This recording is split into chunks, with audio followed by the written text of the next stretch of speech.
Merci. Donc, Lucie, pour le SNEPAP FSU, donc, pour l'administration pénitentiaire. Actualité syndicale pour l'administration pénitentiaire, enfin pour le SNEPAP, je ne sais pas si on peut parler d'actualité, puisque c'est toujours la même chose. Parce qu'il n'y a malheureusement rien de nouveau. Pour ceux qui le savent, ceux qui ne le savent pas, peu importe. C'est toujours pour nous le principal combat, donc la création du corps des psychologues, donc qui serait un corps ministériel, administration pénitentiaire et PJJ. Voilà, donc combat qu'on mène, parce qu'actuellement, donc voilà, je recontextualise un petit peu quand même, actuellement, donc, il n'est pas possible d'être fonctionnaire pour les psychologues de l'administration pénitentiaire, puisque le corps des psychologues n'existe tout simplement pas.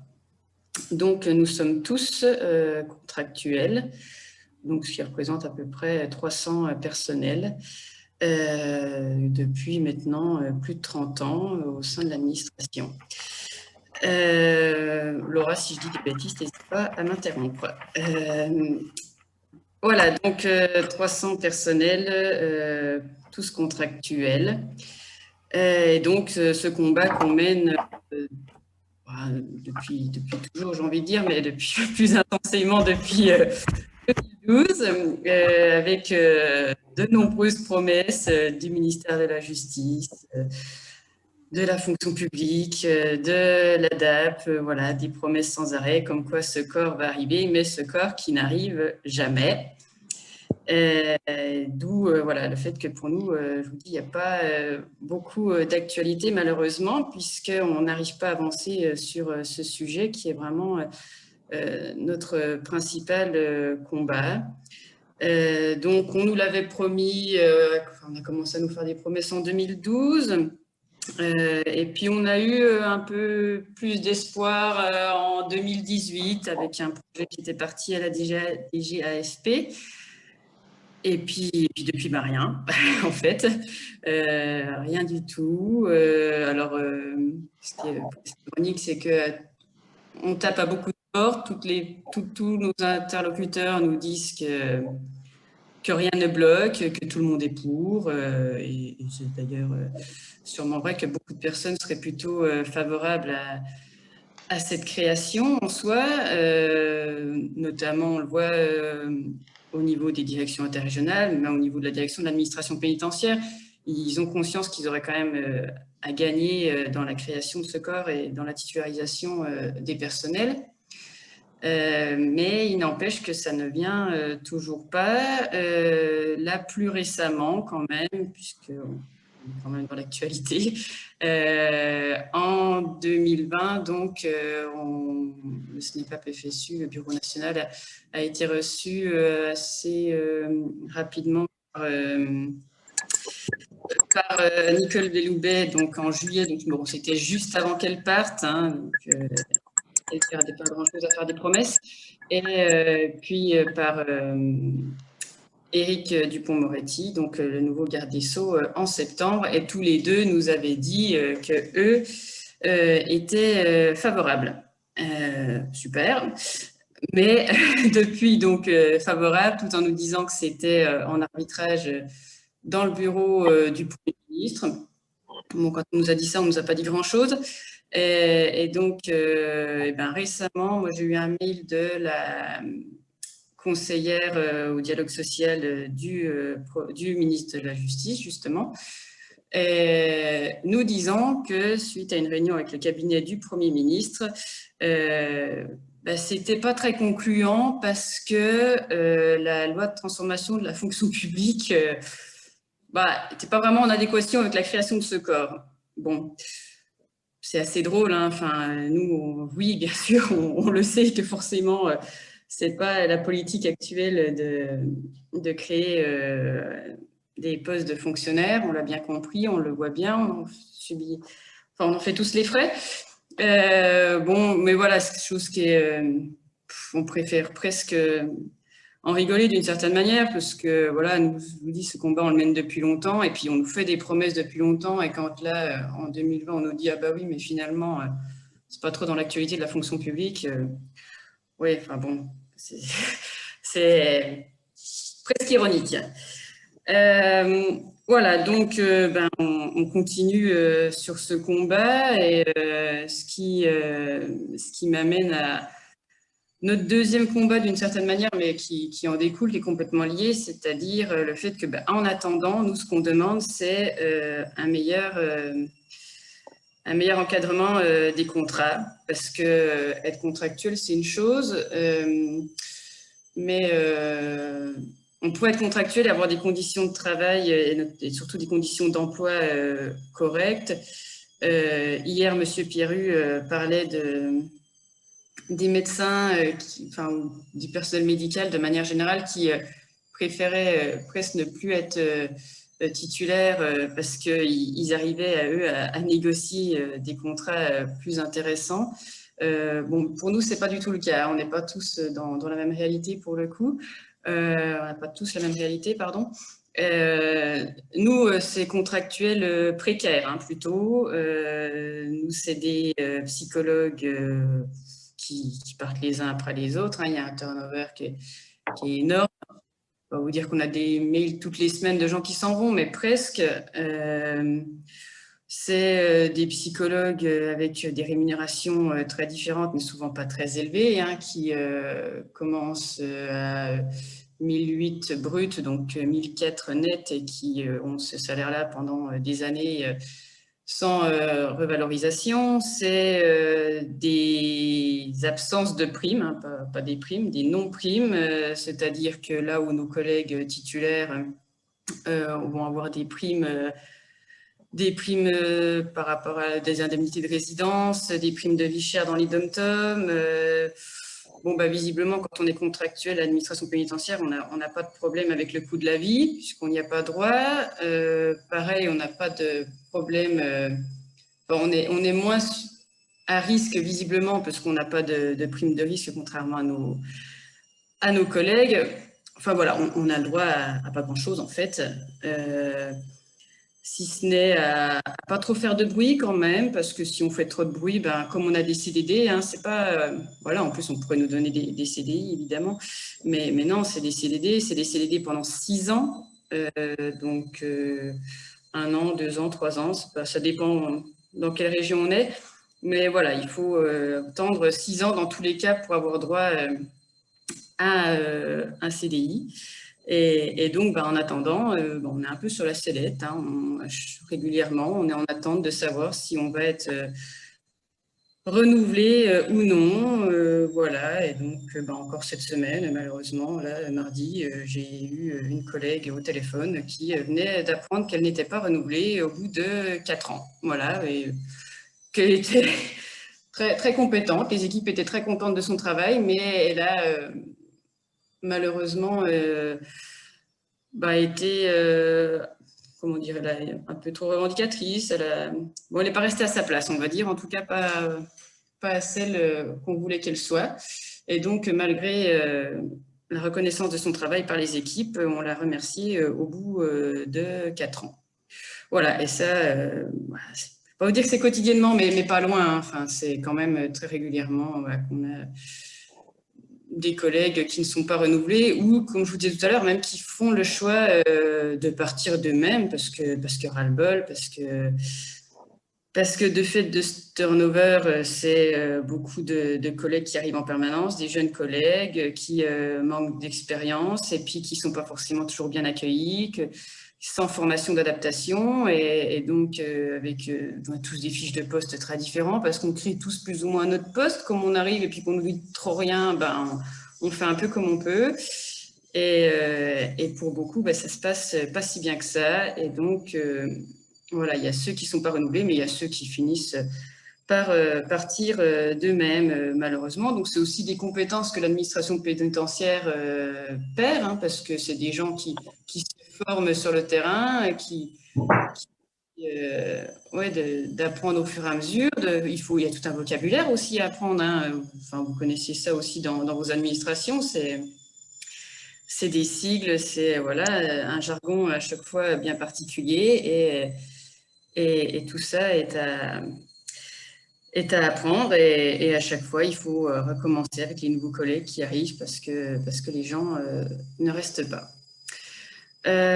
Voilà, je ne vais pas forcément m'étendre beaucoup plus parce qu'en plus, je crois que je ne vais pas tarder à arriver au bout de mon temps. Je voulais quand même simplement profiter d'avoir la parole pour remercier très sincèrement quand même la FSU qui nous soutient. On est un tout petit syndicat hein, au sein de l'administration, au sein de la FSU, pardon.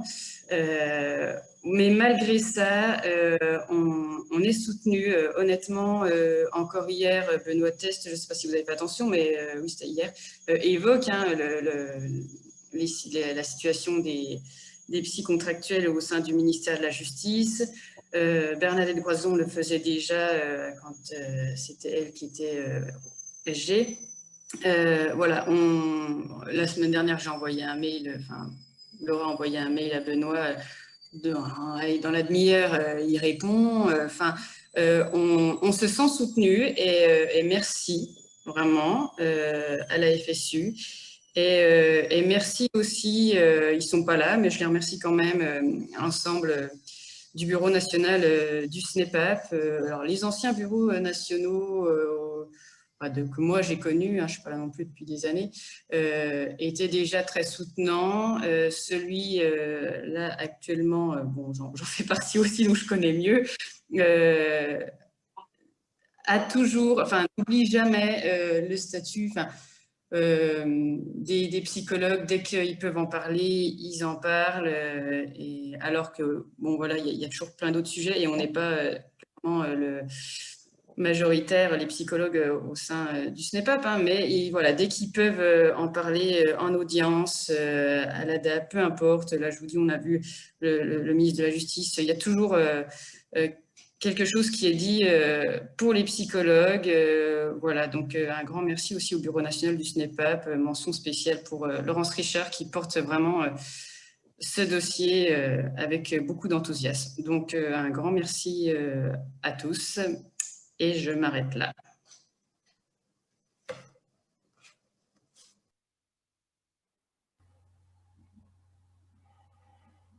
Donc j'enchaîne. Donc bonjour, donc Natacha Delahaye pour le SNUPP FSU. Alors depuis la création du corps en 2017, on a toujours pris l'habitude avec le SNES FSU de fonctionner à deux voix. Donc je commence notre intervention et Géraldine prendra la suite. Donc pendant la période du premier confinement, où la continuité de l'école et le lien avec les élèves et leurs familles n'ont pu se poursuivre que grâce à l'investissement personnel des collègues, ordinateur personnel, connexion Internet personnelle, le travail des psychologues et son utilité ont été peu reconnus dans un premier temps. Dans ce contexte inédit de crise sanitaire, le SNES et le SNUPP-FSU ont exigé que le gouvernement nous donne les moyens de travailler en sécurité avec des protections contre le virus, masques, gel, lingettes, dans des locaux aérés et des conditions de travail dignes. En effet, la crise sanitaire a amplifié les difficultés pour certains collègues dans l'exercice de leur mission, notamment dans certaines communes rurales où les psychologues réalisent encore des bilans dans les couloirs. Par ailleurs, nous n'avons jamais été destinataires de consignes sanitaires quant à notre itinérance d'école en école. Les calendriers de l'administration restent d'une rigidité terrible, alors que certaines familles ne vont pas bien. À la fois, il y a une négation du travail du psychologue dans ce contexte de crise sanitaire, mais aussi une violence institutionnelle à l'encontre des personnels et des familles. Si les psychologues ont été désignés comme importants par le ministre à la sortie du confinement dans une vidéo YouTube, force est de constater que rien n'a vraiment changé pour les psychologues dans les écoles, les RASED, les collèges, les lycées et les CIO. Dans le premier et le second degré, de nombreux postes sont encore vacants, car certains DAZEN refusent l'embauche de contractuels et laissent des collègues suppléer à la vacance de poste en redéployant le travail et en augmentant de fait les secteurs. Dans le premier degré, plusieurs éléments d'inquiétude. Alors, j'avais marqué apparaissent, mais non, parce que ça fait plusieurs années maintenant que les RASED sont toujours mis à mal. Donc, j'avais amplifié notre inquiétude quant à la place des RASED. Suppression de postes d'enseignants spécialisés nombreux lors du dernier mouvement. Et actuellement, dans de plus en plus de départements, les enseignants spécialisés sont utilisés comme variable d'ajustement afin de suppléer au manque de remplaçants dans les écoles. Certains enfants se trouvent privés de remédiation et pour d'autres, l'école ne répond plus du tout à leurs besoins, hein, ce qui est le cas pour les dispositifs ULIS où les élèves sont inclus à temps complet dans les classes ordinaires, pendant que leurs enseignants assurent une mission de remplacement. Et ça, c'est dans le meilleur des cas, puisque certains se trouvent déscolarisés ou scolarisés à temps partiel. C'est dans ce climat que deux IGN mènent une enquête intitulée L'organisation, le fonctionnement et l'évaluation des effets des réseaux d'aide en ce moment, et dont les items ne portent que sur du quantitatif. Nous pourrions presque écrire leurs conclusions, tellement cela nous paraît évident, car comme dit l'adage populaire, ne dit-on pas que si on veut tuer son chien, on l'accuse de la rage. Voilà. Donc actuellement, le collectif RAZ, dont le SNUPP-FSU est membre, a lancé une opération carte postale. Donc n'hésitez pas à soutenir cette action pour le renforcement des RAZ, fort de ces trois composantes complémentaires, psychologue, aide relationnelle et aide pédagogique. Et je vais copier le lien de la pétition pour la mettre dans le chat. Et je laisse la parole à Géraldine.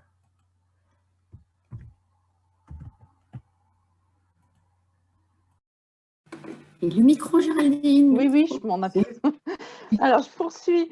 Je prends la suite de Natacha, hein, puisqu'on travaille effectivement très régulièrement, enfin, c'est un peu au quotidien avec le SNUIPP, puisque nous, on poursuit le travail maintenant dans le cadre de du corps commun, hein, des psychologues de l'éducation nationale, qui a été créé donc en février 2007. Le SNES et le SNUIPP continuent d'œuvrer encore tant au ministère, enfin tant auprès de la DGRH du ministère qu'auprès des rectorats, pour mettre en place tout ce qui avait été acté lors du dialogue social. Alors tout ce qui a été acté a été acté. Parfois, il y a certaines choses qui sont restées au milieu du gué.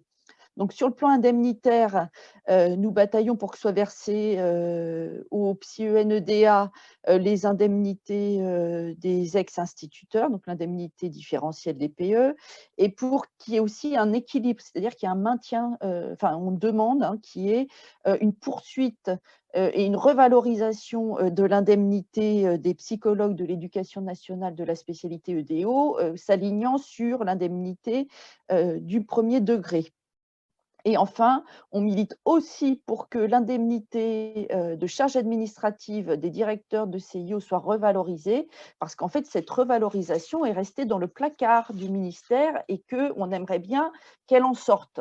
Voilà, en tout cas, à sa juste valeur. Comme ce qui avait été décidé lors du CTM.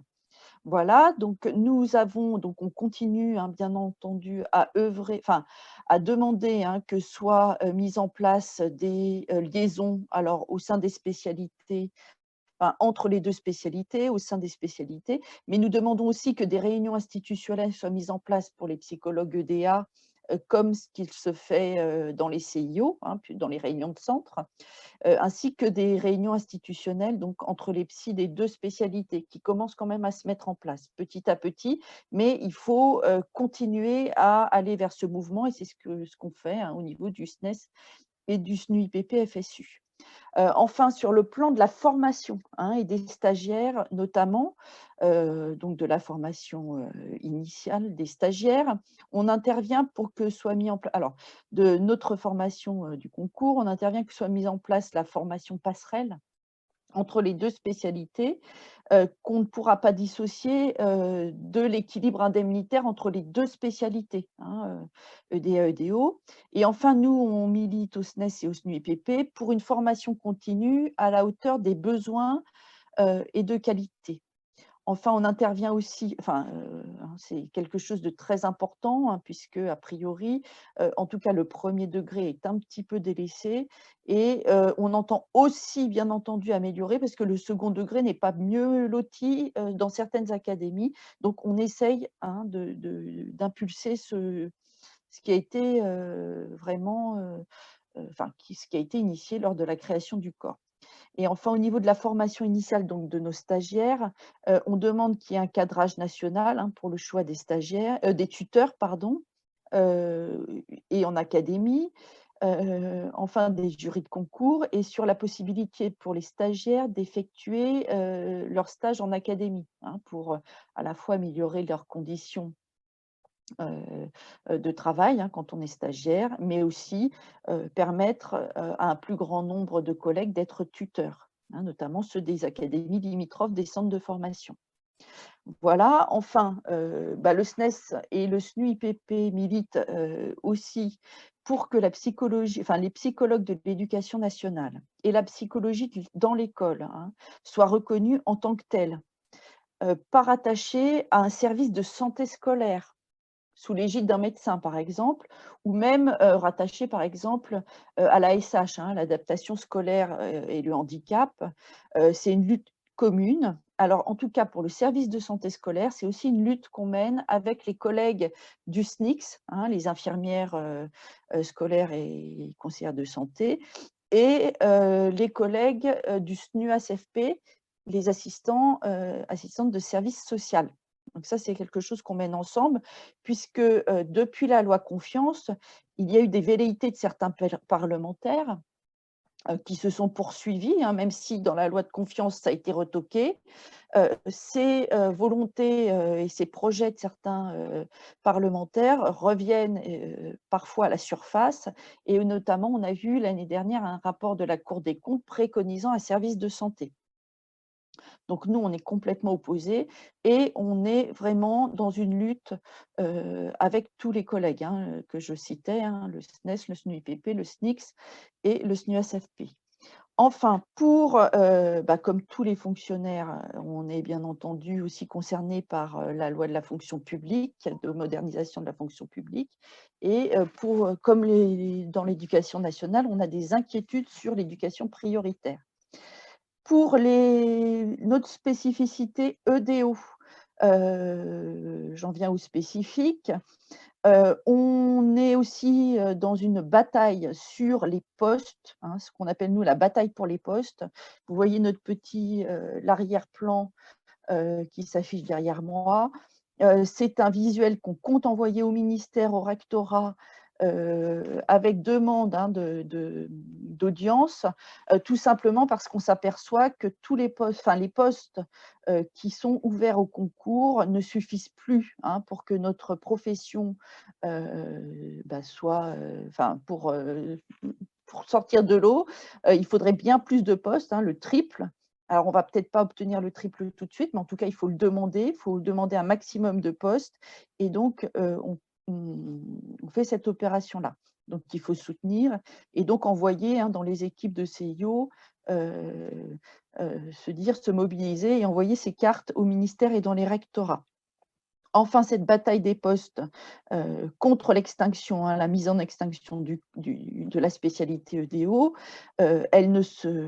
c'est pas la seule qu'on mène, puisque depuis 2 ans que la loi Avenir Pro, qu'on appelle pour la liberté de choisir son avenir professionnel, a été promulguée, et on commence à en payer les conséquences. Alors, nos collègues de l'ONICEP nos collègues qui ne sont pas forcément que des psychologues à l'ONICEP, mais en ont payé très cher le prix, hein, puisqu'on est carrément à 150 suppressions de postes prévues sur les prochaines années, mais il y a bien déjà au moins une quarantaine de postes qui ont été supprimés. Les psychologues de l'éducation nationale et les directeurs, directrices de CIO à l'ONICEP commencent à se compter sur les doigts, peut-être encore de 2 mains, mais rapidement d'une main bientôt, hein, voire d'une main. Et donc, c'est vraiment très sérieux ce qui se passe. Donc les conséquences de cette loi, c'est aussi un transfert, une volonté de transfert des missions des psychologues de l'éducation nationale, notamment sur l'accompagnement à l'orientation, vers les professeurs. Et nous, on entend toujours jouer notre rôle de psychologue dans cette question qui est l'orientation, puisque pour nous, la question de l'orientation, ce n'est pas qu'un simple accompagnement à de l'information, c'est aussi un accompagnement des élèves, une aide une aide à se projeter dans l'avenir.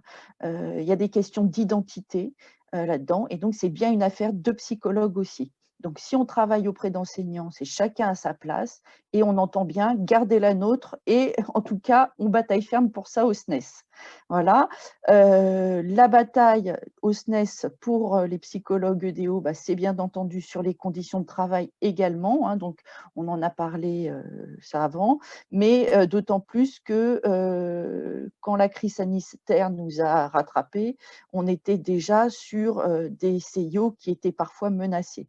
Donc, on continue la bataille aussi pour les CIO et donc, on continue cette bataille-là aussi pour préserver le rôle des directeurs, directrices de CIO qui sont pour nous importants pour faire vivre le service public de l'éducation nationale, donc service public d'orientation de l'éducation nationale. Voilà, j'ai peut-être pas trop débordé. Je suis dans le timing. Voilà. En tout cas, voilà. Donc c'est notre actualité est absolument débordante, mais en attendant, il faut continuer à lutter. Voilà. Catherine a envoyé dans le chat l'adresse du site pour les cartes postales. Je vous remercie à tous et toutes. Peut-être qu'on passe à...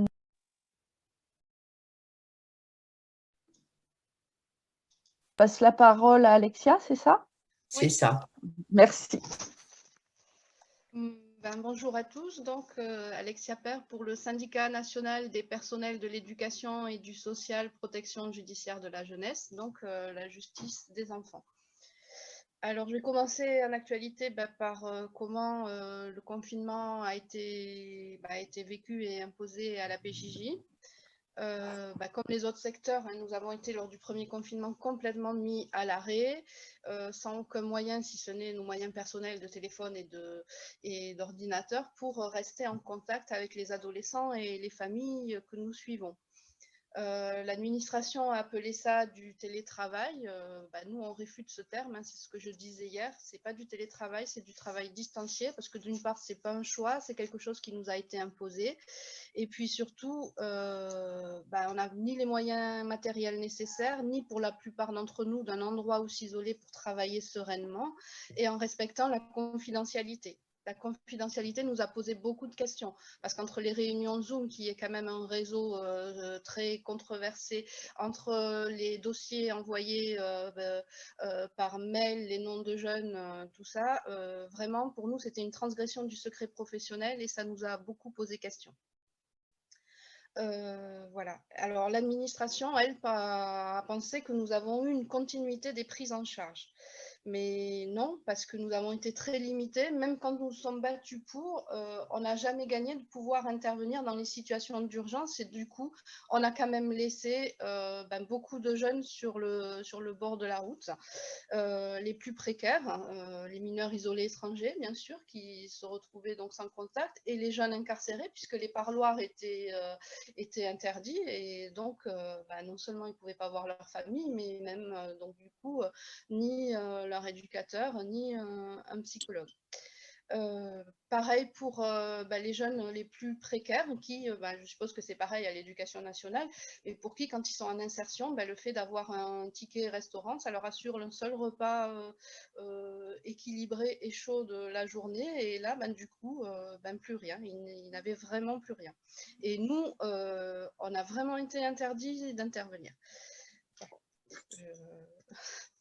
Je ne développe pas là-dessus, mais je le dis quand même parce que ça a généré chez beaucoup non seulement de l'insatisfaction, mais de la culpabilité. Et culpabilité renforcée par une hiérarchie qui, pour certains, demandait un compte-rendu pointilleux, infantilisant des démarches qu'on pouvait faire. Enfin, des démarches, hein, ça veut dire téléphoner, hein, c'était tout. Mais voilà, pour certains, certains responsables ont pu demander de tous les jours expliquer qui on avait appelé. Voilà.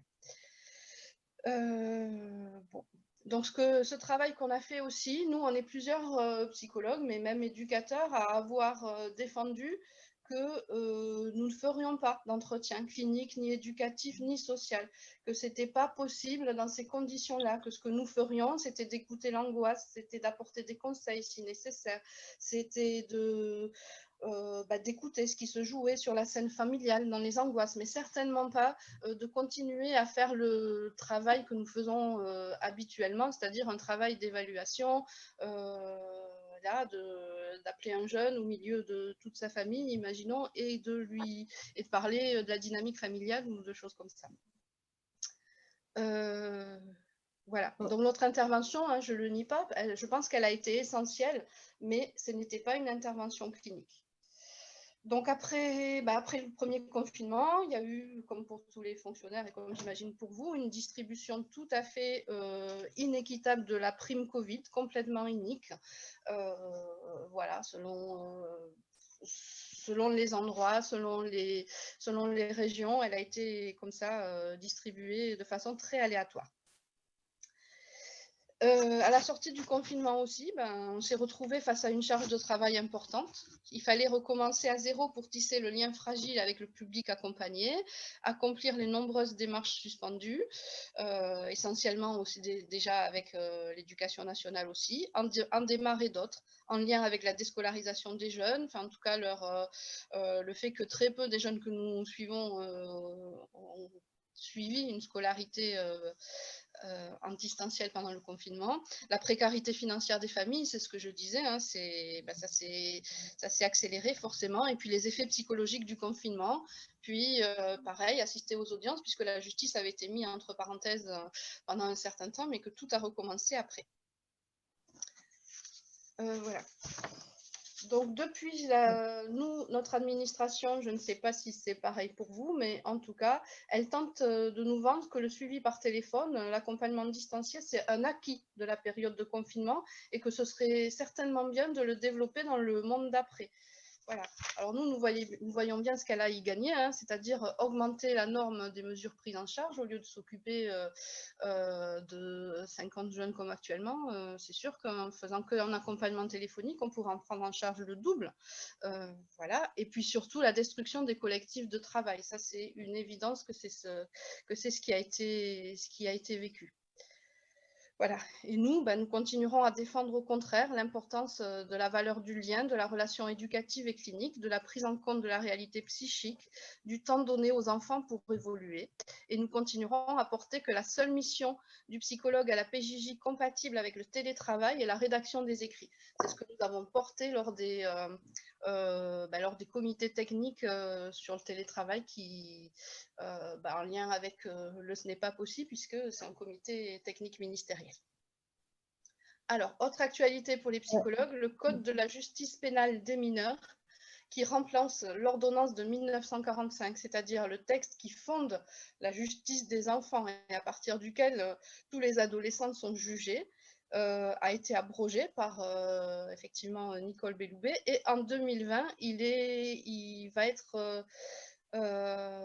appliqué. Enfin non, c'est-à-dire que le 1er décembre, Benoît Test vous en a parlé, nous serons en grève parce qu'il passera devant le Parlement, pas pour être adopté parce que c'est un texte qui est adopté par ordonnance, donc sans aucun débat, mais en tout cas, il sera examiné à l'Assemblée pour être mis en œuvre le 1er avril 2021. Voilà, ça a été retardé à cause du confinement aussi.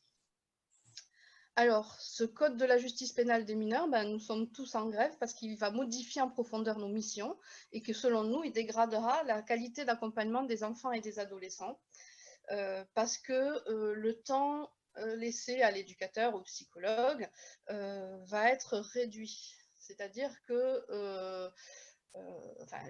l'objectif de ce texte, c'est que les mineurs soient jugés beaucoup plus vite. Donc, ils auront 6 mois. Les magistrats auront 6 mois maintenant entre une première audience où le jeune sera déclaré coupable et une deuxième où il sera condamné à une peine. il n'aura que 6 mois, quand actuellement, nous sommes d'accord que les délais de la justice sont quelquefois beaucoup trop longs et peuvent prendre, et un jeune peut être jugé 4 ans après les délits qu'il a commis. Mais si c'est le cas, c'est parce que la justice a manque de moyens. Ce n'est pas parce que le texte sur lequel elle se fonde est pas intéressant. C'est que vraiment, on manque de magistrats, on manque d'éducateurs pour mettre les mesures en œuvre, on manque de greffiers. Enfin, voilà. C'est en ça que nous ne sommes vraiment pas d'accord avec ce texte. Le fait qu'il va vraiment réduire le temps pendant lequel on va pouvoir s'occuper des adolescents. Et puis surtout, c'est une nouvelle philosophie, c'est-à-dire que notre accompagnement, il est entièrement centré sur le passage à l'acte. Et non plus sur l'histoire et la personnalité du jeune et comment on peut arriver à le faire évoluer. Alors, le vocabulaire employé pour le nom des nouvelles mesures, il est très illustratif. Alors, nous suivrons le jeune dans un temps qui s'appellera la mise à l'épreuve. Voilà, nous devons nous assurer de son relèvement éducatif et moral et son reclassement. Voilà. Et le jeune donc sera une fois quand il va passer devant le magistrat pour sa peine, le magistrat va devoir vérifier son reclassement. Donc ça renvoie vraiment à une vision comportementaliste de l'action éducative au détriment de la clinique éducative que les professionnels de la PJJ ont développée. Donc voilà, le 1er décembre, j'espère que beaucoup de collègues, pas tout le monde de la justice je sais, seront en grève. Alors, autre actualité très violente pour nous, c'est la disparition des commissions, des commissions administratives paritaires. Donc, avec la loi de transformation de la fonction publique, c'est pareil pour toute la fonction publique, mais par contre, la PJJ, elle a voulu aller plus vite que tout le monde, et ce qui fait que nous, effectivement, il y a eu la disparition des représentants des personnels dans les CAP, mais le pire, c'est que on est passé, mais directement, enfin nous, on est passé en une CAP au profilage de tous les postes et à la transformation d'une demande de mobilité à une entreprise de recrutement. Ou quand on demande une mobilité, simplement changer de poste, il faut prouver qu'on est motivé pour aller sur un autre poste, alors que simplement ça peut être, justement, j'ai déménagé, je veux me rapprocher de chez moi, mais ça ne suffit pas. Il va falloir prouver sa motivation, il va falloir montrer les 3 dernières évaluations, il va falloir prouver qu'on correspond au poste, et puis il va falloir subir des entretiens de recrutement par des personnes qui en plus n'ont aucune compétence ni en recrutement ni en évaluation de ce que peut être un psychologue. Voilà. Et donc on a eu cette première mobilité déjà, et on a vu à quel point c'était inique, à quel point les critères qui ont été employés étaient complètement c'était complètement injuste. Et puis surtout, la plupart des collègues peuvent faire des recours au tribunal administratif, parce que quand on vous dit non, on ne vous a pas choisi vous parce que vous n'avez pas un caractère compatible avec l'équipe déjà en place, voilà. Alors, la disparition des délégués CAP, ce n'est pas simplement pour la mobilité, c'est aussi pour l'avancement. Alors, là aussi, maintenant, l'administration peut faire ce qu'elle veut et juger méritant qui elle veut. Voilà. Donc, c'est une disparition des garde-fous pour prévenir parce que nous, on prévenait les erreurs injustes à l'échelle d'un individu, mais ça, c'est fini. Et puis surtout, le fait qu'il n'y ait plus de délégués CAP, certes, ça joue sur les carrières, sur les décisions individuelles, mais ça joue aussi parce que le délégué CAP faisait référence de corps. Nous, c'est pas comme à l'éducation nationale, au moins dans le second degré, nous sommes pour la plupart du temps les seuls psychologues dans notre établissement, et nous avions besoin de quelque chose de plus collectif qui pouvait faire corps, et ça n'existe plus non plus. Et on le pense, on l'a porté, on a rejoint toutes les mobilisations avec la FSU, mais la mobilisation collective, c'est la seule issue efficiente et constructive pour abolir cette loi de transformation de la fonction publique. Alors, un petit mot sur le recrutement aussi. Alors, la victime collatérale du Covid, chez nous, ça a été le concours de psychologue cette année.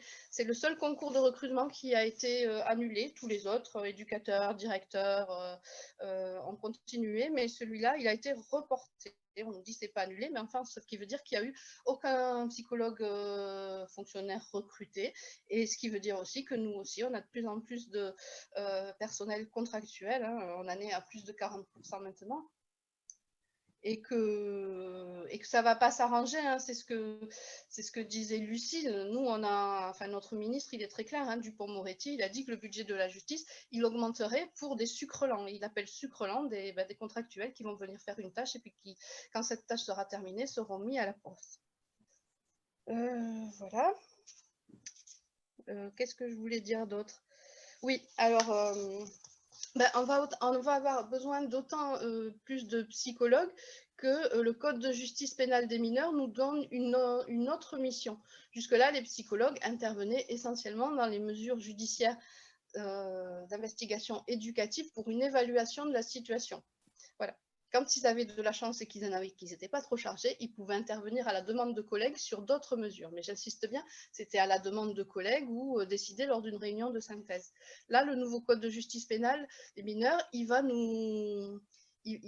d'une part augmenter le nombre de mesures judiciaires d'investigation éducative parce que tout gamin qui passera à l'instruction maintenant sera ordonné pour lui cette mesure-là, ce qui est une bonne chose, hein, parce que s'il passe à l'instruction, ça veut dire que quand même son passage à l'acte est grave et puis surtout que la situation s'est certainement aussi dégradée derrière. Mais enfin, c'est quand même du boulot en plus et surtout, nous allons devoir écrire dans une nouvelle mesure qui s'appelle le sursis probatoire renforcé. Alors là, ça nous interroge, nous psychologues, parce que ça va être une sorte d'écrit pour le jeune. Dans la mesure d'investigation, on nous demande une évaluation. Dans un sursis probatoire renforcé, on nous demandera de rendre compte du suivi du jeune, donc de son évolution entre son premier jugement et son deuxième jugement. Et comment on écrit? Mais forcément, nos collègues éducateurs le font déjà, ils se sont posé la question. Mais maintenant, nous, on va devoir le faire aussi. Comment on écrit dans un écrit qui peut condamner le jeune à une mesure d'investigation? Parce qu'un sursis, ça veut dire que s'il est révoqué, le jeune est incarcéré. Voilà. Donc c'est pour ça que je pense que ce sera intéressant que nous, psychologues de la PJJ, puissions réfléchir ensemble à ça, parce que c'est vraiment une nouveauté. Et je terminerai sur un point de revalorisation salariale, hein, comme pour vous tous. Nous,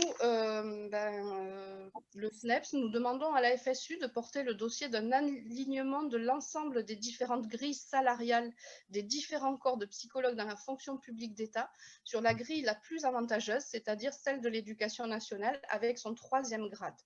Voilà. Et nous défendons également que l'accès à ce 3e grade soit détaché d'une quelconque fonction hiérarchique. Voilà, j'en ai fini.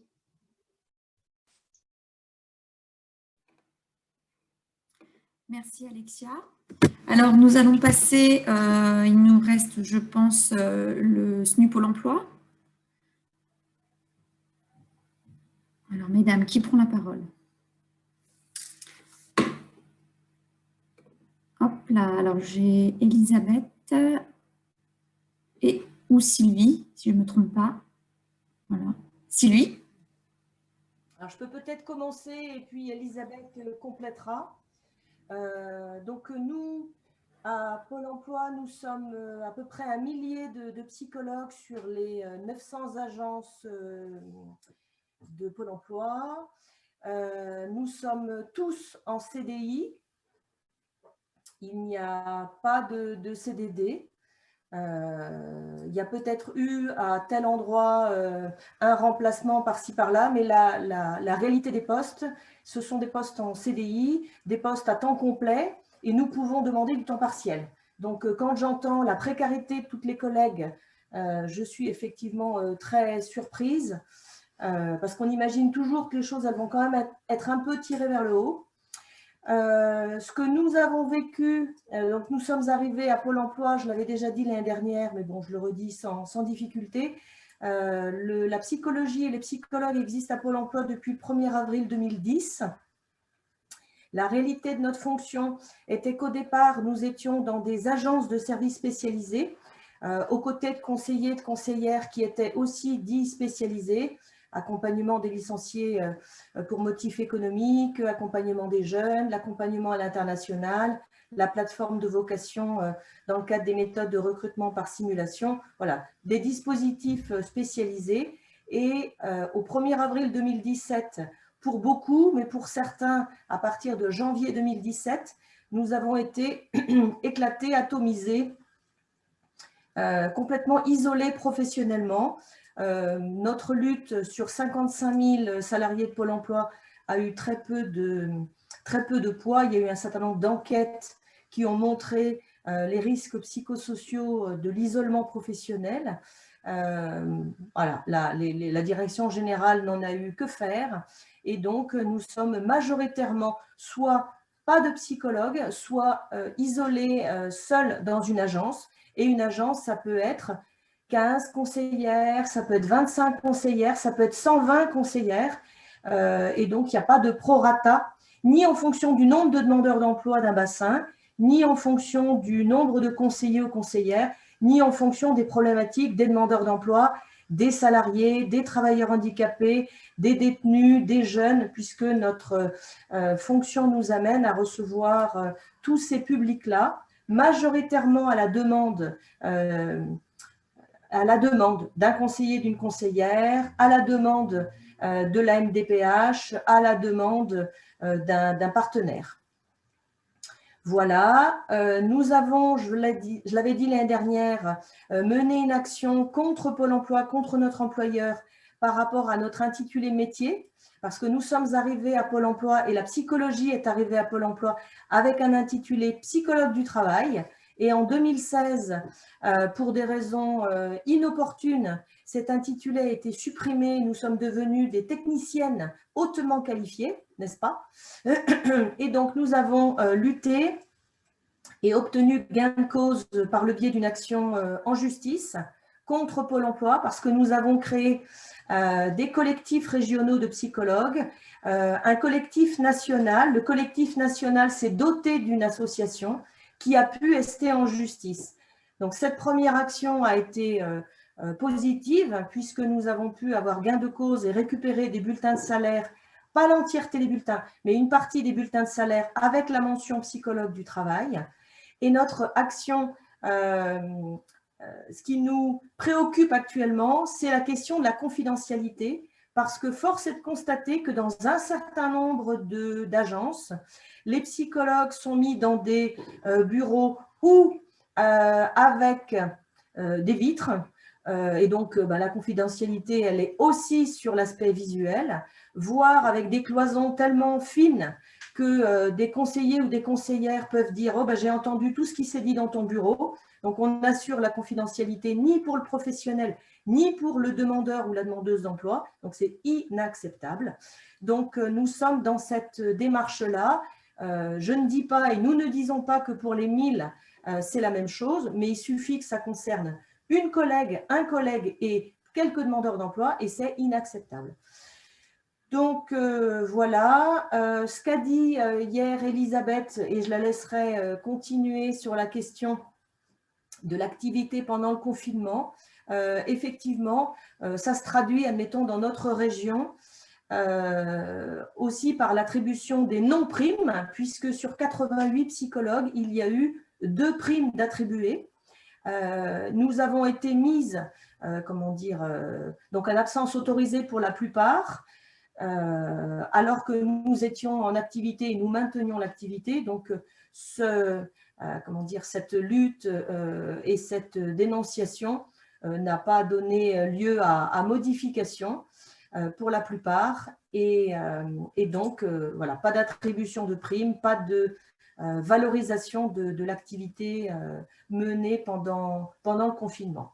Mais je vais laisser Elisabeth prolonger, puis s'il y a des questions, bien évidemment.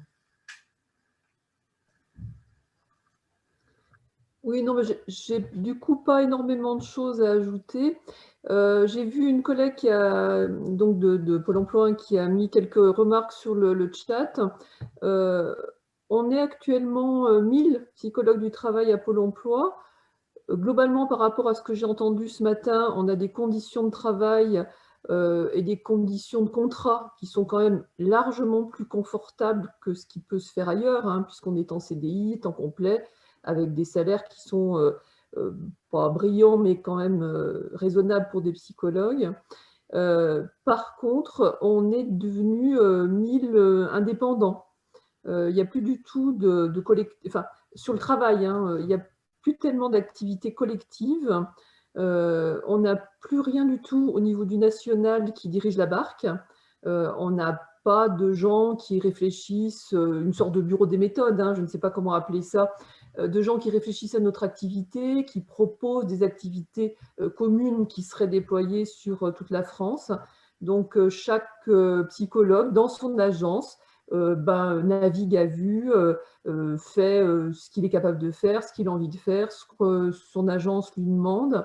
Et donc, d'agence en agence, le service rendu aux demandeurs d'emploi est complètement différent et l'appui aux conseillers est complètement différent. Il y a peu d'échanges entre collègues, c'est organisé dans certaines régions, pas du tout dans d'autres. Enfin, il n'y a vraiment plus du tout de communauté de travail chez les psychologues. Donc, le collectif, on essaye de se battre contre ça, mais c'est assez compliqué. Et puis, j'ai vu aussi passer des informations, enfin des remarques sur le suivi extrêmement pointilleux, le reporting. C'est aussi la collègue de de la PJJ, je crois, qui évoquait ça. On a des demandes. Alors, c'est pareil, ça dépend des agences, hein. Certaines agences, il n'y a pas du tout de demande, d'autres énormément. On a des demandes pratiquement de reporting à la demi-journée. Qu'est-ce qu'on a fait, qu'est-ce qu'on a vu, combien de personnes, combien de temps, quel objectif. Et dans certaines agences, ça peut être extrêmement lourd à porter. Voilà, donc je ne sais pas s'il y a des questions, Oui, donc il y a des collègues qui disent que le travail des psycho-APE est structuré en prestations. Mais à la limite, si on avait des prestations collectives communes qu'on puisse dérouler, ce serait peut-être utile. Mais là, on n'a quasiment plus rien. Et vraiment, chacun fait comme il le sent dans son agence et il résiste ou pas aux pressions des conseillers et de la direction comme il le peut. J'avais pu dire l'année dernière, mais je vais en retémoigner puisque nous sommes plus nombreux et nombreuses. Nous étions donc rattachés à une direction d'agences spécialisées. Là maintenant, le fait d'être dans des agences de proximité, dites de proximité, pour la plupart des psychologues, le rattachement est à un ou une responsable d'équipe, agent de maîtrise. Nous sommes cadres. Tous les psychologues à Pôle emploi sont cadres et N+1, les hiérarchiques, sont agents de maîtrise. Et pour Pôle emploi, ça n'est pas une difficulté. Ils ne comprennent pas qu'un cadre puisse être encadré par un cadre et pas par un agent de maîtrise. Et nous ne dénions pas les capacités et les qualités des responsables d'équipe. Non, c'est le message qui est véhiculé sur le management.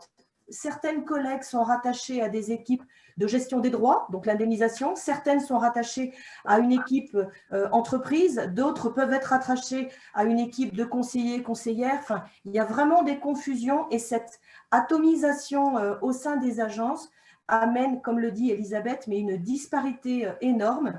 Et effectivement, c'est le bugne à bugne, à savoir la négociation ou la sollicitation ou la demande vis-à-vis de telle ou telle hiérarchie. La question de l'équité, on n'en parle même pas. La question de la justice, pas non plus.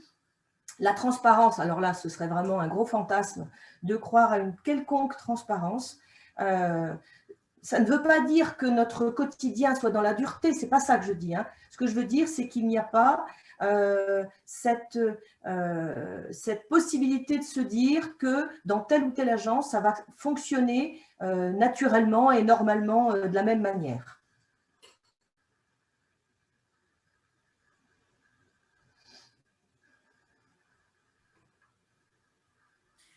Bon, c'est vrai qu'on a beaucoup de remarques pour dire que les difficultés qu'on rencontre sont manifestement communes, peu importe le ministère, on va dire. Si vous avez des questions, n'hésitez pas à les mettre dans le petit espace de discussion. Je peux prendre la parole, enfin juste réagir, parce qu'en fait, j'ai vu quelques questions qui étaient un peu destinées sur les psychologues de l'éducation nationale. Alors c'est vrai que j'ai oublié de parler de quelque chose qui, à mon avis, va vite nous rattraper ces prochaines semaines, voire ces prochains jours pour les psychologues du second degré. C'est ce qu'on appelle l'obligation de formation des 16-18 ans, qui vont très certainement aussi concerner les collègues du SNPJJ et autrement. Mais en tout cas, à mon avis, on va aussi rencontrer des problématiques communes, peut-être aussi avec le SNEPAP. On va bien voir un petit peu. Pour le moment, les textes viennent juste de sortir et on voit bien où le gouvernement veut nous mener. C'est encore une prise en main de notre travail, encore des organisations. Donc, bien entendu que le SNES sera aussi présent pour mener la bataille, y compris sur ce qu'elle va pouvoir transformer comme mission. Bon, pour le moment, je vous dis, on prend encore, enfin, on met le nez dessus, c'est encore récent. Mais effectivement, on s'empare du sujet parce que c'est quelque chose qui va être effectivement très important et peut-être va nous malmener également. Donc, je pense qu'on va sortir les griffes. Juste aussi un truc pour dire que, bien entendu, j'ai parlé de la bataille des CIO et de tous les CIO, y compris des tout petits CIO, puisque nous, on veut que chaque CIO ait un directeur, directrice de CIO. Et enfin, je voulais juste répondre que nous avons choisi pour le SNUIPP et pour le SNES FSU, même avec un corps commun de psychologues de l'éducation nationale, de rester chacun dans nos syndicats respectifs, non pas parce que chacun y tient, mais on y tient chacun, puisque c'est là aussi où on a forgé notre professionnalité de psychologue. On a choisi de rester chacun là où on est, tout simple, et de travailler par contre ensemble, ce qui est très enrichissant, comme c'est très enrichissant de travailler aussi au sein de la FSU avec tous nos collègues psychologues, dans tous les syndicats, dans chacun dans son syndicat. Pour le SNES et pour le SNUIPP FSU, ce qui est important, c'est qu'il y a à la fois des choses qui nous sont communes, donc ça on l'a dit, là-dessus c'est important, mais il y a aussi des choses qu'on vit au jour le jour avec nos collègues sur le terrain, les collègues enseignants, les collègues directeurs, les collègues CPE, etc. Et donc ces luttes-là, il faut bien les faire sur le terrain. Donc c'est pour ça qu'il y a effectivement une carte RASED, c'est le fruit d'un travail syndical et d'un collectif RASED, et certainement aussi une carte post-DO. Voilà. Mais ça ne veut pas dire pour l'autant qu'on se distingue les uns des autres. On se distingue, bien entendu, mais on travaille ensemble. Voilà, comme on travaille, en tout cas aussi de façon très riche dans ce colloque avec tous nos collègues. Voilà. Donc moi, je voulais aussi intervenir au sujet de collègues qui disaient qu'ils n'arrivaient pas à compléter la carte postale parce qu'elle ne concerne effectivement que... Enfin, il y a quelques questions qui concernent les enseignants, mais en fait, quand on essaie de remplir la carte postale RASED, si on ne répond pas aux questions, on arrive directement sur un texte donc, qui est transmis au ministère et qui dit nous souhaitons le renforcement des RASED. Et donc moi aussi, je voulais intervenir comme Géraldine sur cette... C'est vrai qu'on est... Moi, je nous considère un peu donc, au SNES et au SNIPP FSU comme deux ensembles. Voilà, on a une partie où on est en commun, et puis on a chacun nos objets qui nous sont spécifiques. Et c'est vrai que le RASED reste un objet du premier degré, et les CIO qui sont plus l'objet du second degré. Donc même si on se tient au courant des difficultés que l'on rencontre justement dans nos parties qui sont un peu spécifiques, on n'interfère pas, je veux dire, on s'oblige en tout cas à ne pas interférer sur ces sujets qui nous sont propres. Voilà, merci.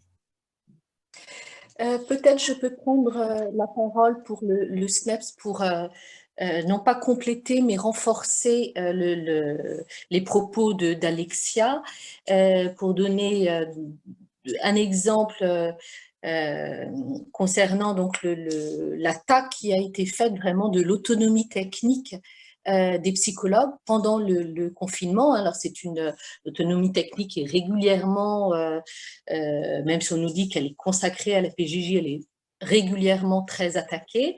Et pendant les confinements, il a fallu vraiment, selon alors les directions, les territoires, mais il a fallu mener réellement des batailles, et je renforce le propos d'Alexia à ce sujet, sur les MJE, donc ces mesures d'évaluation, où il a été parfois demandé à des psychologues de mener des évaluations avec des familles qu'elles n'avaient même pas rencontrées une seule fois avant le confinement, pour des sujets qui sont quand même une évaluation d'un danger possible intrafamilial, et on demandait donc à certains de nos consoeurs ou confrères contractuels de mener ces MJE, donc uniquement par téléphone, sans avoir rencontré les gens, et de faire le rapport pour dire s'il y avait effectivement des violences conjugales, s'il y avait des violences intrafamiliales, comme si on pouvait évaluer ça par téléphone, sans s'assurer d'un cadre de confidentialité, en ayant les enfants au téléphone avec peut-être à côté de leurs parents, enfin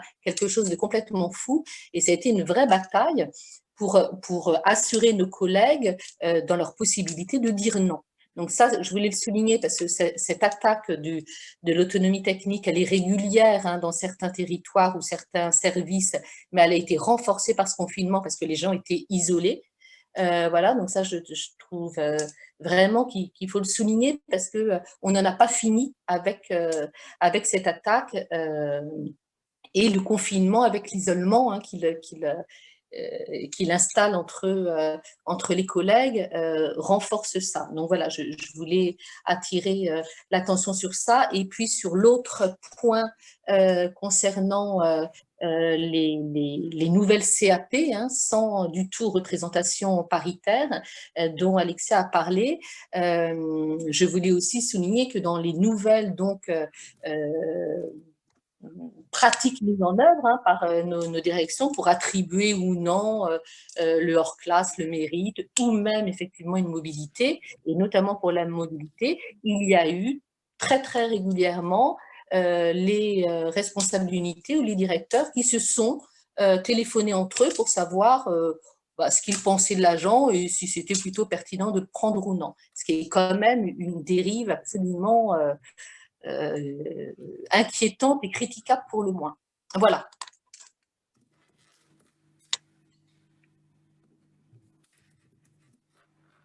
Je prends un peu la parole, ça n'a rien à voir parce qu'en fait on saute un peu sur les questions du chat pour essayer de répondre le plus possible, de pouvoir répondre aux collègues, tout en prêtant attention à ce que nous disent chaque collègue. Donc, juste pour, en ce qui concerne, on a parlé, nous, je vous avais dit de la création, de la poursuite du travail qui est long, sur la création du corps finalement, et sur la question des passerelles. Bien entendu qu'on continue à solliciter le ministère sur cette question-là. Mais pour l'instant, on n'a pas encore obtenu son oreille et qu'avant, il y a quand même des choses à faire, notamment en termes de formation continue. Donc, c'est petit à petit qu'on y va, c'est-à-dire que le ministère, il avance à tout petits pas. Voilà. Mais pour l'instant, je crois que les passerelles, c'est pas toute cette année que ça va se mettre en place, en tout cas.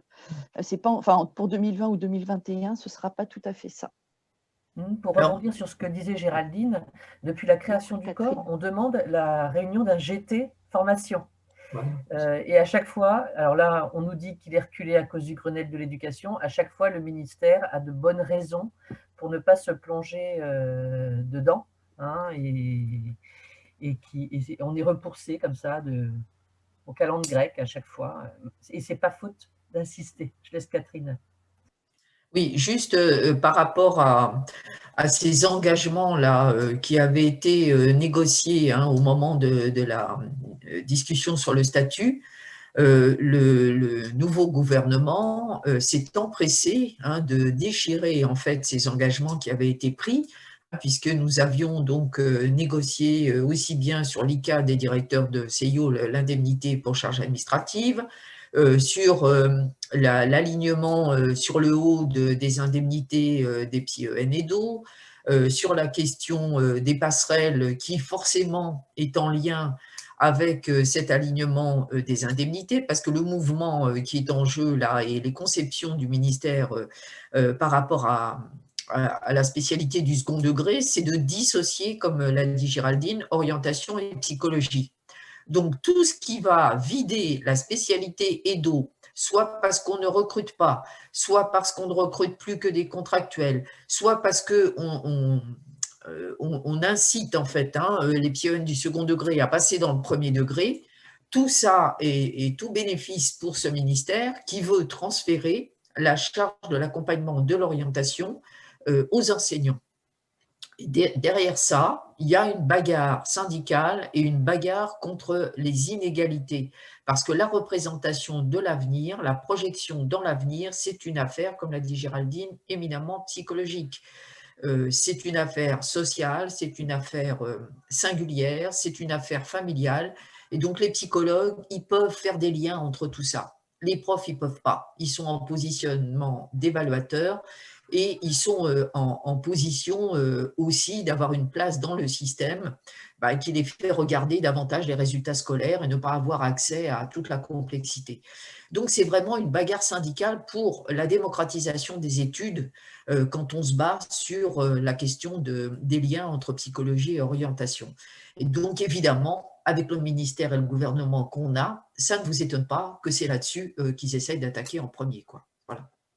Donc, la question des indemnités, pour nous, elle est prioritaire parce qu'on ne va pas aspirer le peu de PIEN EDO qui reste, enfin le peu, il en reste encore heureusement un certain nombre, mais avec beaucoup de contractuels, vers la qualité du premier degré, tant que les choses ne sont pas mises à niveau et qu'après que ça se fasse en fonction des goûts, des intérêts, des souhaits de mobilité des uns et des autres. On ne remet pas du tout ça en cause, on l'a demandé. Mais il ne faut pas, évidemment, mettre la charrue avant les bœufs, quoi. Au niveau des contractuels dans l'éducation nationale pour les psychologues, on a eu quelques chiffres la dernière fois qu'on a été reçu en audience à la DGRH. Dans le premier degré, donc pour les psychologues EDA, je réponds du coup, ça veut dire éducation, développement et apprentissage, on a 10% à peu près de contractuels. Et EDO, donc les psychologues du second degré, éducation, développement et conseil en orientation scolaire, il y a à peu près 30% de contractuels, voilà, pour information.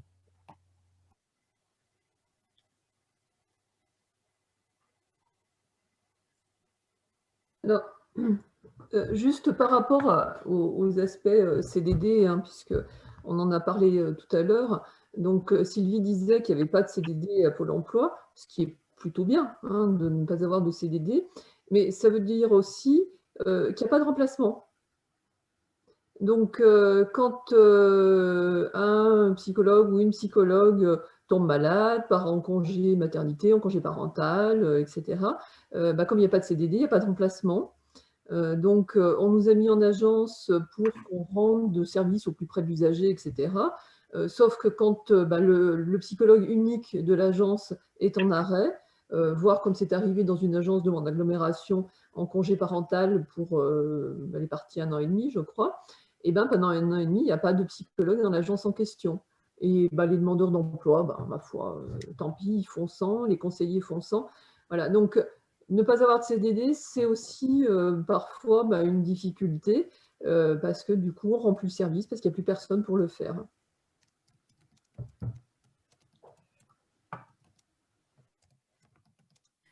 On avait eu aussi quelques questions concernant la FPH et la FPT, donc la fonction publique hospitalière et la fonction publique territoriale.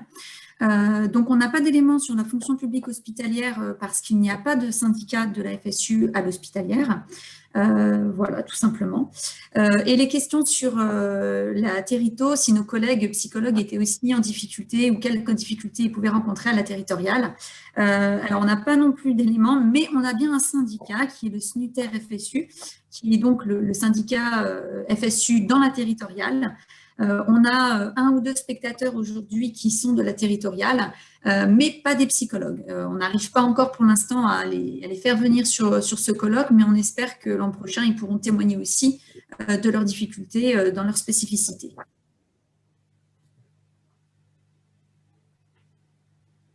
vais prendre la parole. Je n'ai pas encore compris comment on faisait pour la distribuer, hein, donc je ne sais pas s'il y avait des inscrits.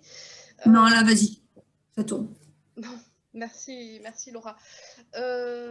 Oui, alors d'une part pour dire que oui, je vais rechercher notre appel à la grève pour le 1er décembre pour que vous puissiez la voir, mais je voulais faire une intervention sur le secret professionnel et notre code de déontologie.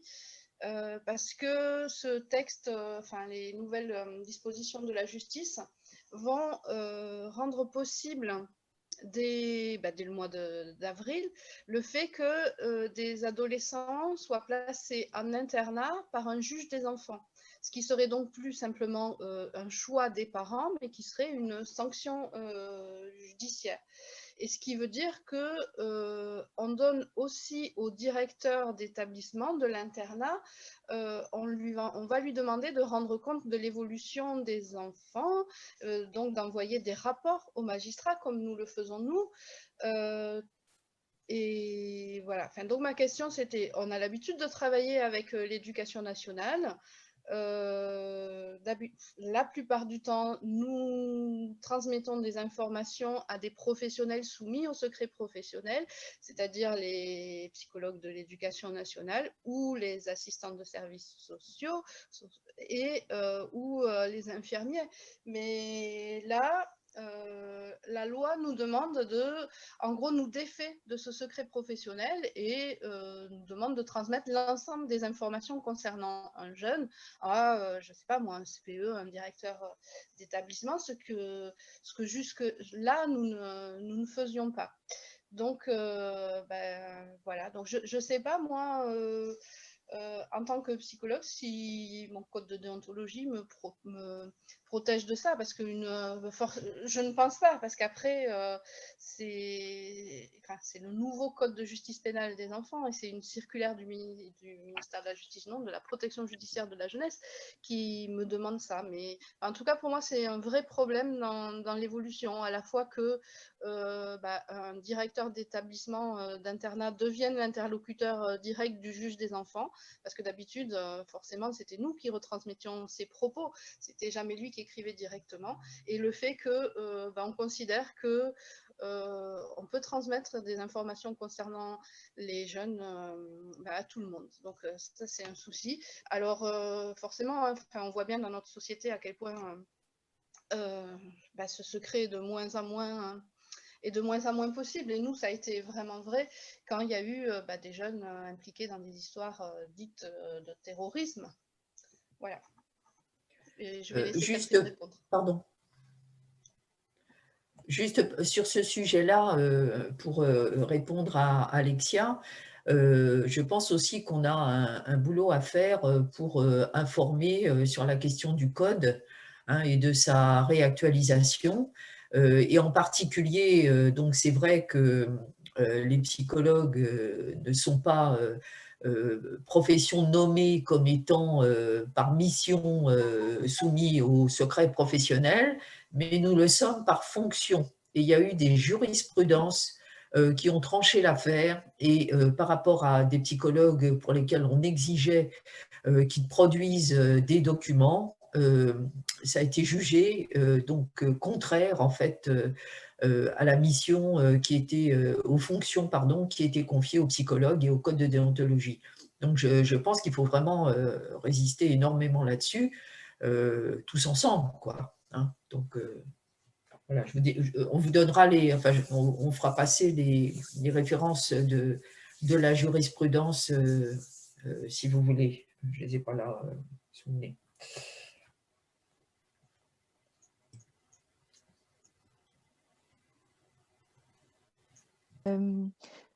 Juste pour terminer, peut-être Catherine, tu devais faire une petite annonce, enfin pas une petite annonce. Oui, en quelque sorte. Enfin, je pense que on va reparler en fait à la fin de l'intervention de Monsieur Gori. On va vous proposer donc un projet d'appel des psychologues réunis lors de ces 2 jours. qu'on voudrait vous soumettre, hein, qu'on soumet aussi à nos secrétaires généraux, mais voilà, sur lequel on voudrait intervenir, et puis peut-être aussi des propositions par rapport à tout ce qu'on a entendu sur l'actualité syndicale pour faire quand même plus de liens entre nous au sein de la FSU, de manière à ce qu'il y ait des informations directes qui circulent, voilà, et qu'on puisse les uns et les autres prendre en compte, hein, et pouvoir éventuellement organiser plus de choses en commun, hein. Mais ça, bon, on va y revenir après l'intervention de M. Gory. Donc là, c'est une petite annonce, effectivement, pour les collègues PSYEN du second degré, les EDO.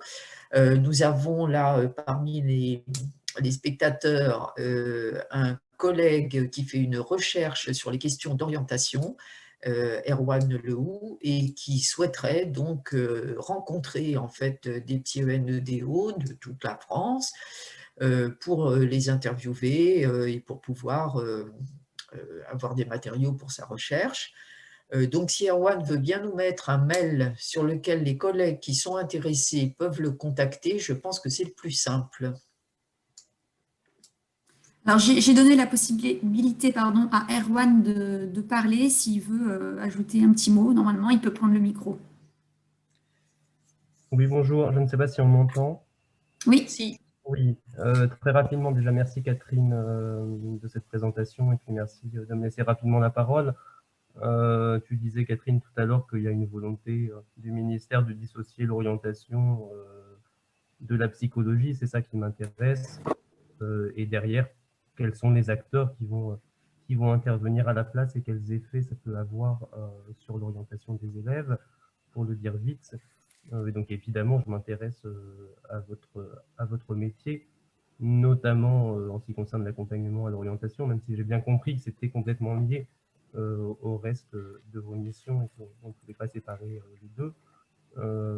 Et dans ce cadre-là, je souhaiterais réaliser, donc j'en ai déjà réalisé quelques entretiens avec des collègues dans mon académie, et je souhaiterais compléter un peu ces entretiens-là pour mon enquête.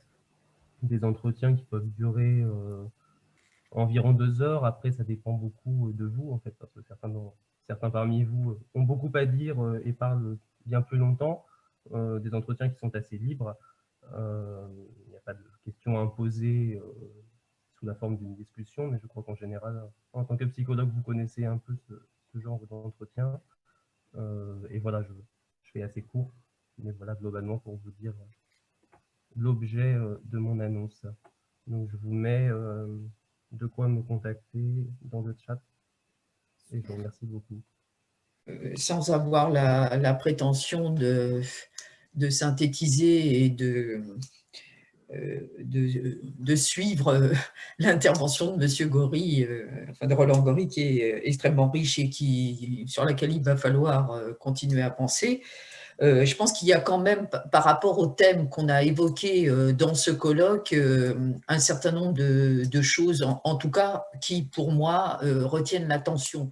Il y a eu beaucoup de questions sur mais comment faire, quoi, à part le bulletin de vote, qu'est-ce qu'on peut faire? Et je pense que ce qu'il vient de dire à la fin, moi, me conforte tout à fait dans l'idée que, voilà, la question, c'est comment construire cette résistance au quotidien, quoi.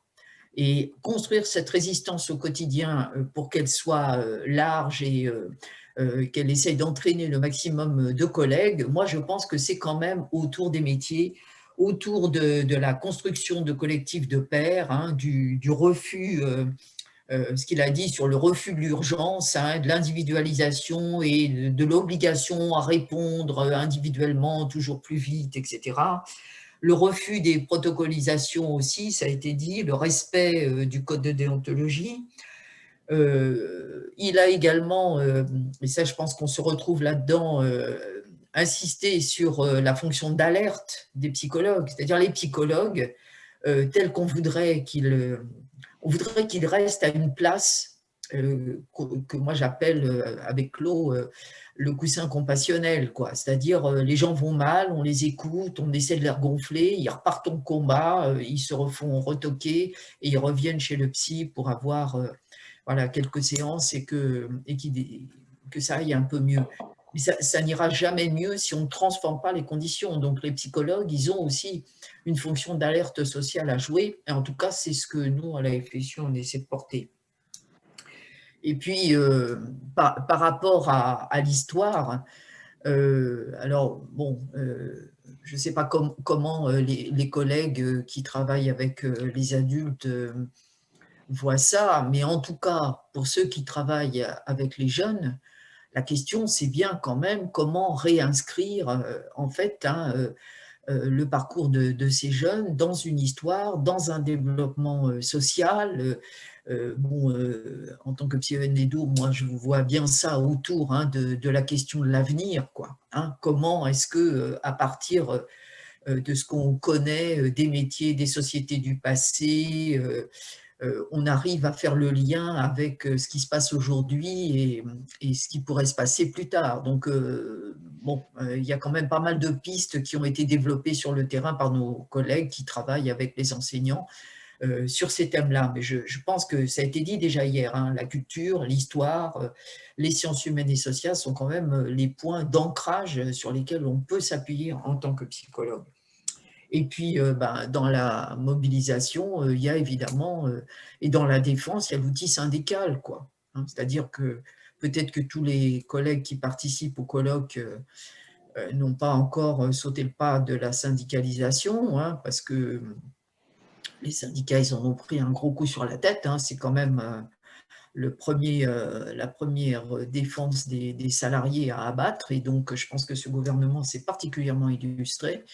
Et c'est aussi ça qui nous permet, par exemple, d'organiser ces colloques, d'organiser les collectifs métiers pour le second degré, d'organiser des stages de formation, de réflexion, donner des espaces de parole aux collègues qui n'ont pas dans une institution qui devient quand même de plus en plus maltraitante. Donc, pour ne pas allonger, voilà, on a pensé à la suite de ce colloque faire une sorte d'appel qui pourrait être diffusé très largement dans nos syndicats respectifs et au niveau de la FSU.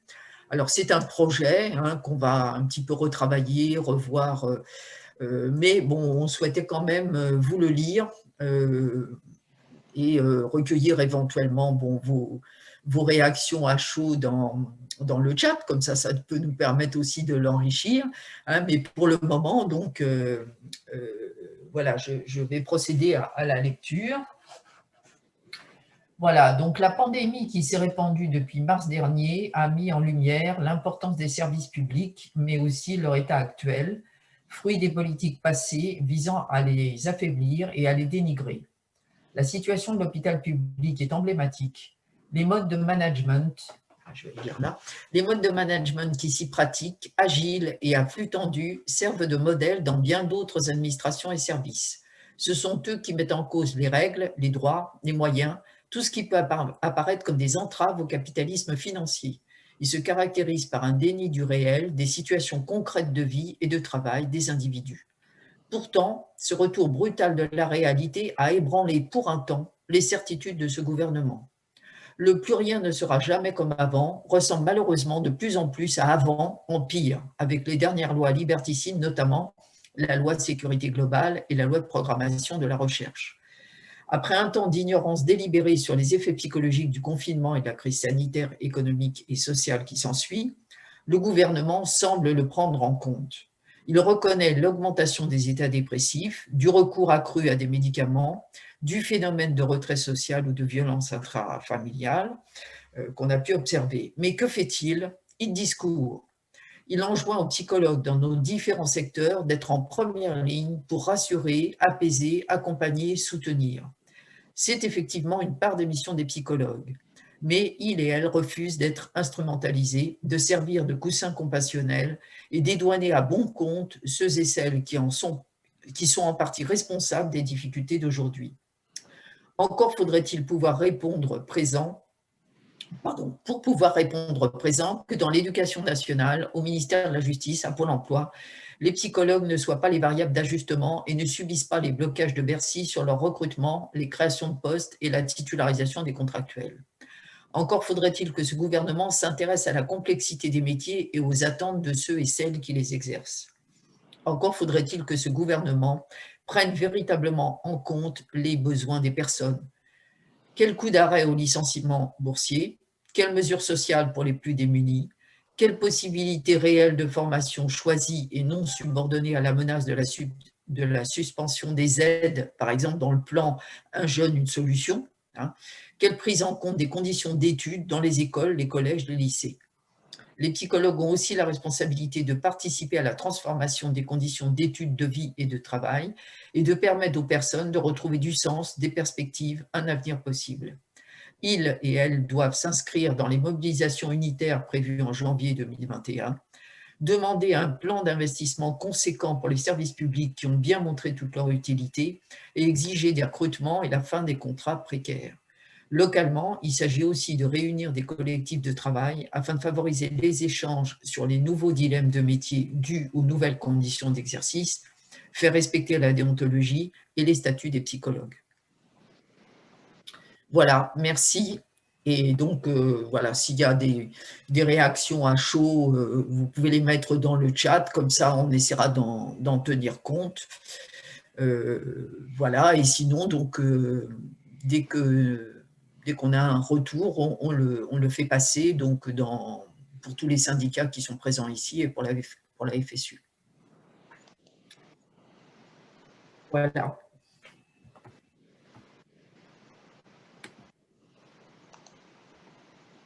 Alors, pour le moment, je n'ai que des merci, donc je pense que ça va à peu près.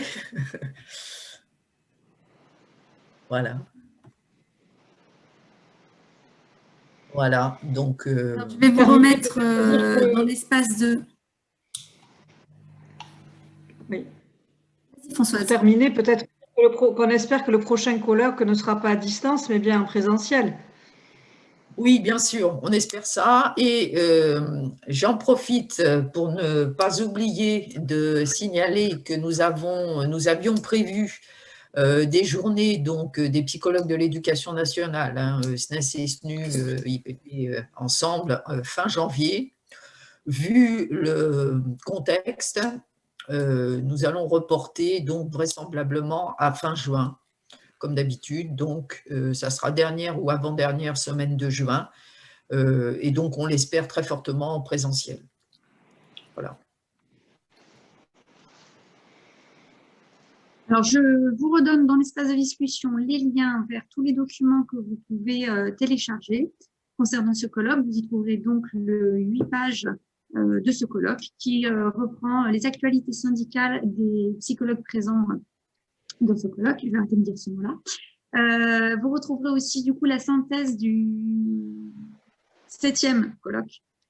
Voilà, et je voulais aussi remercier grandement le centre de formation de la FSU et particulièrement Cécile Lieu qui se cache derrière sa caméra mais qui nous a permis à toutes et à tous de pouvoir être inscrits, de pouvoir se connecter dans les bonnes conditions aujourd'hui et de réussir cet exploit pour nous de réunir 250 psychologues au meilleur du colloque.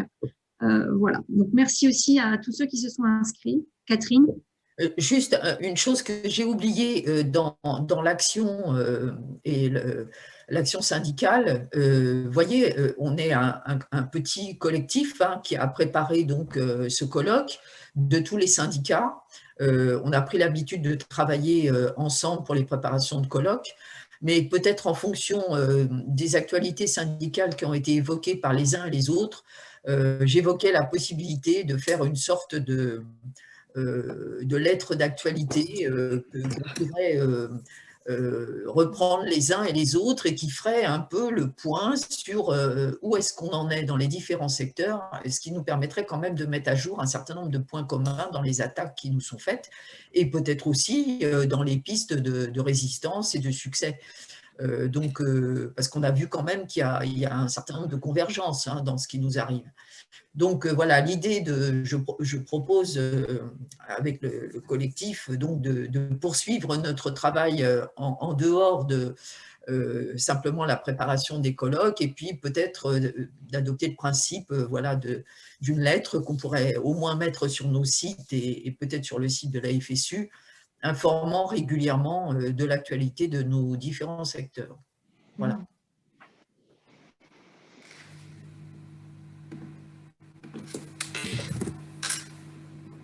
Pour les questions qui interviennent, enfin qui déroulent dans le chat, effectivement, on réfléchit aussi parce qu'il y a beaucoup de collègues qui disent oui, on a pu venir cette année parce que c'était en visio, justement parce qu'on ne peut pas se déplacer. On y réfléchit, hein, mais l'enregistrement des interventions des conférenciers ne peut se faire qu'avec leur accord. Ça nous demande une présence technique parce qu'il faut filmer, donc c'est aussi des compétences qu'il faut que l'on développe. Mais on réfléchit effectivement à cette possibilité de faire un peu d'hybride, à voir comment ça pourra se mettre en place.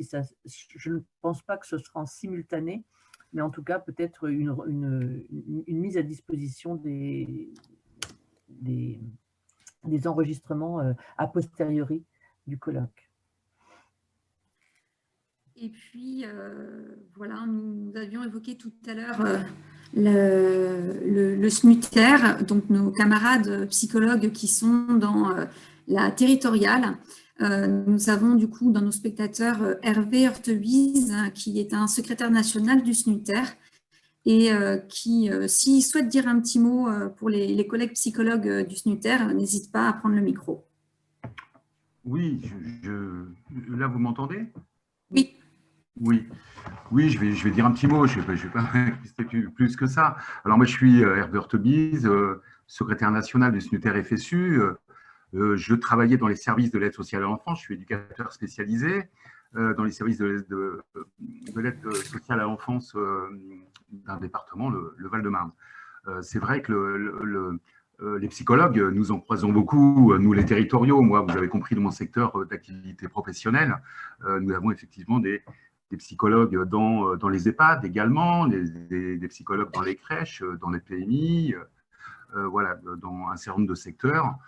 C'est vrai que la teneur du colloque voilà, auquel j'ai pu assister hier et tout à l'heure me fait grandement regretter le fait qu'aucun psychologue de notre champ de syndicalisation n'ait pu être présent voilà, durant ces temps-là. Bien sûr, ce n'est que partie remise. J'ai compris qu'il y aurait d'autres colloques. Voilà, c'était le 8e, il y aura le 9e, hein, si j'ai bien compté.